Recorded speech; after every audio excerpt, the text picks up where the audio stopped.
Hey guys, welcome to One Take Reviews. I'm Nicholas Lim. This is where I review film and television in just one take.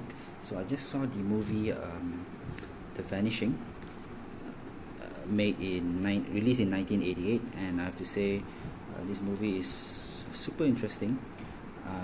So the movie opens with this couple that is driving on the highway, and immediately it's beautiful. It's a beautiful movie because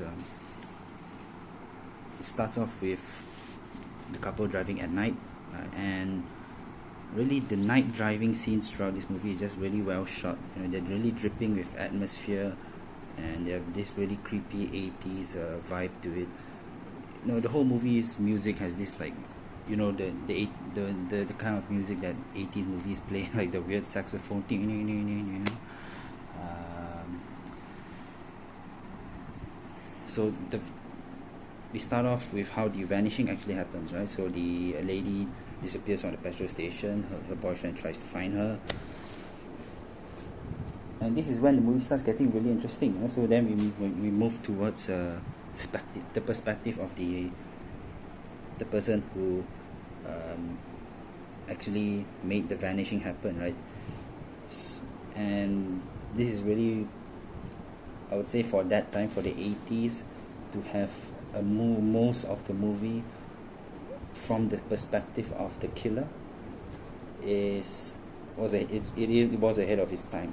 Okay, now we see it more often, especially in TV, but back then that was ahead of its time. And this, I have to give credit to this guy. Who's this guy? Bernard Pierre Donadieu. Okay, the actor who played Raymond Lemond, the murderer. I have to give credit to him. He played such a charming, such a believable, such a in appearance a very normal person, but we all know that the guy's creepy as hell, right? So we see him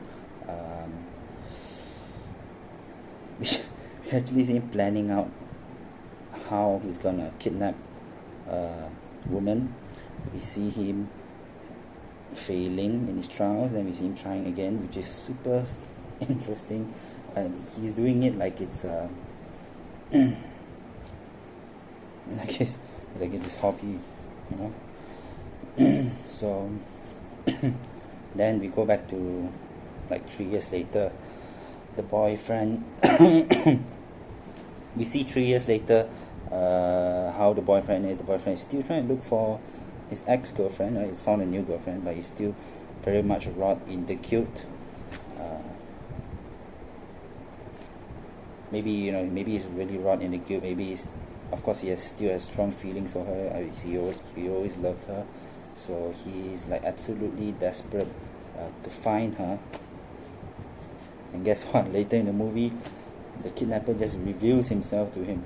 The kidnapper initially just plays some games with him, sends some postcards, but the kidnapper then just reveals himself to our main protagonist here, which is Rex Hoffman, played by Gene Borovitz. I'm sorry if I'm pronouncing that wrong. Now, okay, so kidnapper just reveals himself and slowly unfolds how the kidnapping happens, right?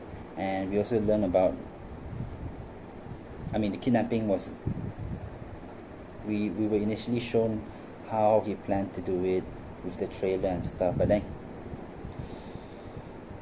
he ended up improvising, man. The guy ended up improvising and kidnapping Saskia, played by Johanna Terstige. Sorry if I'm pronouncing that wrong. The kidnapper improvises and kidnaps her in a way that he never really expected. Right? And that the scene where he kidnaps her is like super creepy, because it just goes to show that it's very reflective of the real world. Because in the real world, strangers can be super charming. They can seem super nice, but then you never really know, do you? Even friends which you've known for years. How much do you really know of them? Okay. And before that also, we got to learn about the killer's backstory, as the killer is driving the main protagonist, as Raymond is driving Rex through to France, right?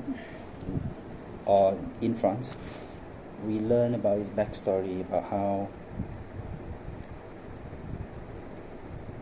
he jumped off his balcony because he says it's like predestination that for him not to jump off the balcony, but he jumps off the balcony anyway to fight that predestination. Now I think this gives a lot of clue as to why he kidnaps and murders a woman.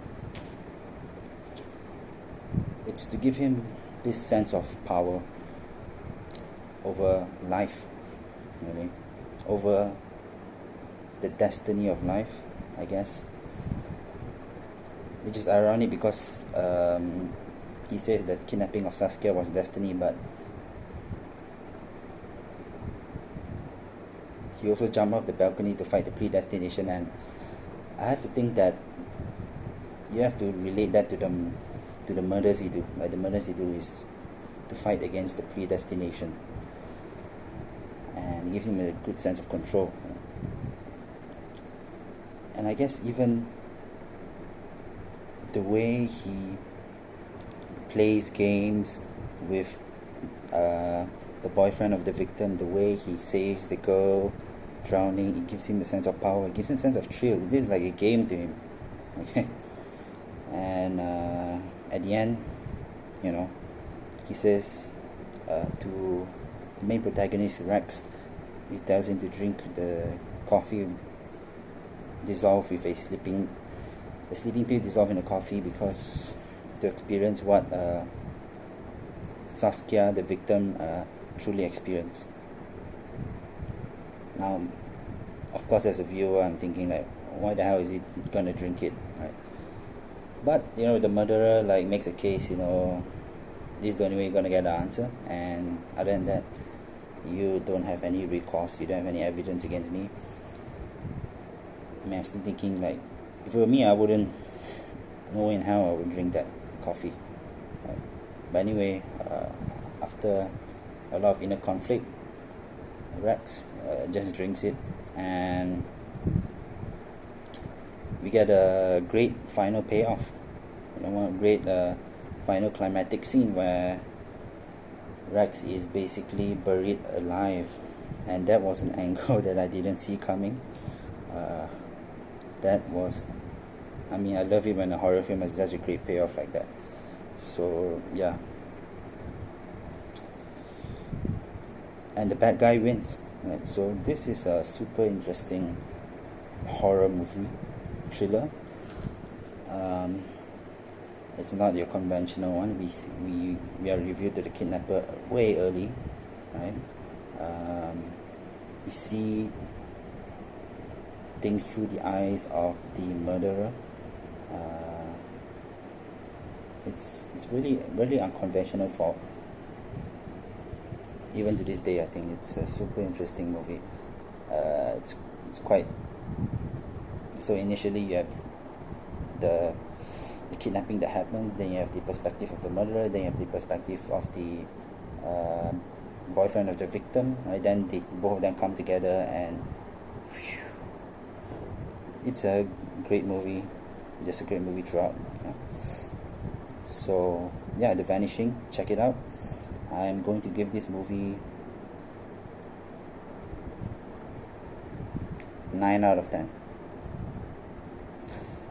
Until next time, see you in the next One Take review. Thank you. Please hit the like and subscribe button, by the way, because that will really help me. Thanks.